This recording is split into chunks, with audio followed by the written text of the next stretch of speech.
नज़दीकी फायदा मत देखो मैडम, दूर का नुकसान भी समझो। जी हाँ, यह शब्द जो है नज़दीकी फायदा, वर्तमान समय में बहुत से लोग हैं जो तत्कालिक फायदे को वो प्रियॉरिटी देते हैं।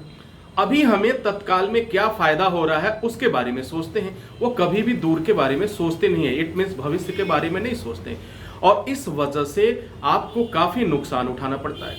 सपोज करिए कि आज आपने कोई निर्णय लिया, आपने अपने स्किल को बढ़ाने के लिए, अपने को बेहतर बनाने के लिए आपने कोई भी कोर्स सेलेक्ट किया, और आपने केवल तत्कालिक फायदा देख लिया कि चलो इस समय पैसे कम लग रहे हैं, इस समय हमें कुछ फ्री का ऑफर मिल जा रहा है, तो आपने कर लिया। अगर वो सारी चीजें इस तरीके से हो रही हैं जो बहुत ही इजी वे में हो रही हैं, तो निश्चित रूप से आपको समझने की आवश्यकता है।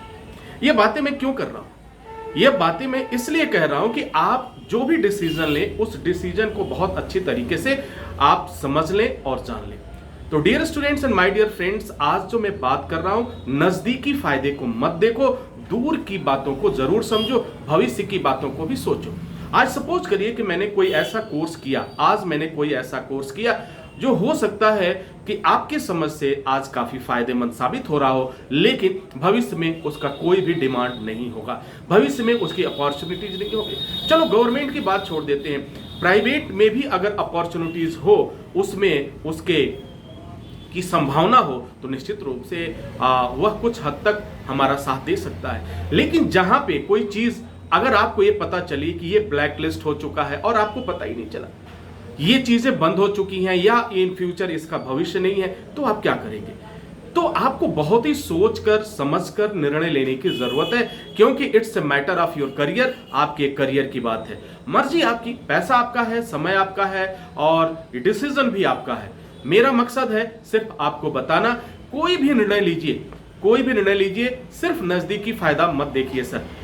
और मैं मैडम आपसे भी मैं बता रहा हूं कि केवल नजदीकी फायदा आप मत देखें, ना देखें, आप उन फायदों के बारे में भी सोचिए कि यह करने के बाद 3 बातों पे जरूर कंसीडर करिएगा, एट द प्रेजेंट टाइम, और पास्ट में क्या हुआ, एंड इन फ्यूचर क्या है।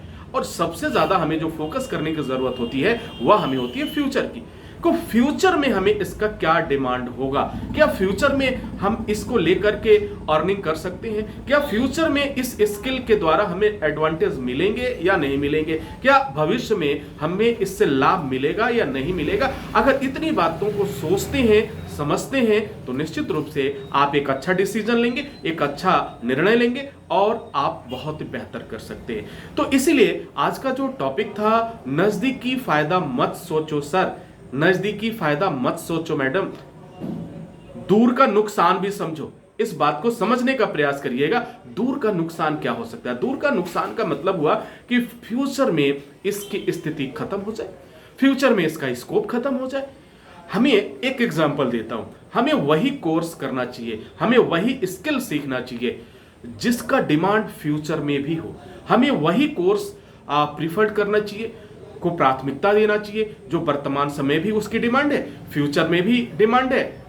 और अगर ये दोनों बातों को लेकर के अगर हम चलते हैं, चलो सरकारी नहीं, प्राइवेट में तो काम आ जाएगा, प्राइवेट ना सही, अगर कहीं और भी अपना खुद का बिजनेस तो कर लेंगे। ये अगर संभावनाएं हैं, उन संभावनाओं को देखिए, और संभावनाओं के बाद आप डिसीजन लीजिए कि आपको किस तरीके का स्किल अपने आप के लिए सेलेक्ट करना है, सीखना है, क्योंकि स्किल ही आपको बेहतर बनाता है, स्किल ही आपको अर्निंग कराता है, स्किल ही आपको जॉब दिलाता है। अगर स्किल नहीं है तो फिर हमें सोचने की जरूरत है, समझने की जरूरत है, और एक बार दोबारा कंसीडर करने की जरूरत है। आई होप कि आप समझ पाए होंगे कि नजदीकी फायदा नहीं। एक हमारे रीजनल लैंग्वेज में, इधर जो क्षेत्रीय भाषा होती है, उसमें एक कहावत कही जाती है कि महंगा रोए एक बार और सस्ता रोए बार बार। जी हाँ, महंगा रोए एक बार और सस्ता रोए बार बार। सपोज करिए किसी व्यक्ति ने एक सेकेंड हैंड गाड़ी ले लिया, सेकेंड हैंड गाड़ी ले लिया, बहुत सस्ता मिला सर। जो गाड़ियां 15 लाख 20 लाख की मिलती थी, वो गाड़ी उससे मिल गई कितने में, 1 लाख 1.5 लाख रुपए मिल गई। अब कहानी क्या बनती है सर, कि कहानी ये बनती है कि गाड़ी तो आ गई, 1 से 2 दिन तक ठीक ठाक रहा, क्योंकि गाड़ी बेचने वाले ने बड़ा अच्छे तरीके से उसे मेंटेन किया था, उसे दिया था और बेच दिया। अब क्या हुआ, 2, 4, 10 दिन चूंकि गाड़ी नहीं आई, आपके लिए नहीं था, एक ड्रीम था आपका, और गाड़ी आई। गाड़ी के बाद से फिर पता चला सर कि महीने के 20 दिन तो वो गैरेज में ही रही, 20 दिन तो प्रॉब्लम्स हो रहे। क्या हो गया सर, इसका इंजन में ये प्रॉब्लम आ गया, सर इसके पहिए में ये प्रॉब्लम हो गया, सर अलाइनमेंट में ये प्रॉब्लम हो गया, सर स्टार्टिंग प्रॉब्लम आ गया, सर सो मेनी प्रॉब्लम्स। तो हमें तो ये बात सोचना चाहिए। इसीलिए मैंने कहा नजदीकी फायदा मत देखिए। जरा सोचिए, 15 लाख की गाड़ी आपको 1.5 लाख में क्यों मिल रही है? 1 लाख का सामान आपको 5,000 में क्यों मिल रहा है? 50,000 का सामान आपको फ्री में क्यों मिल रहा है?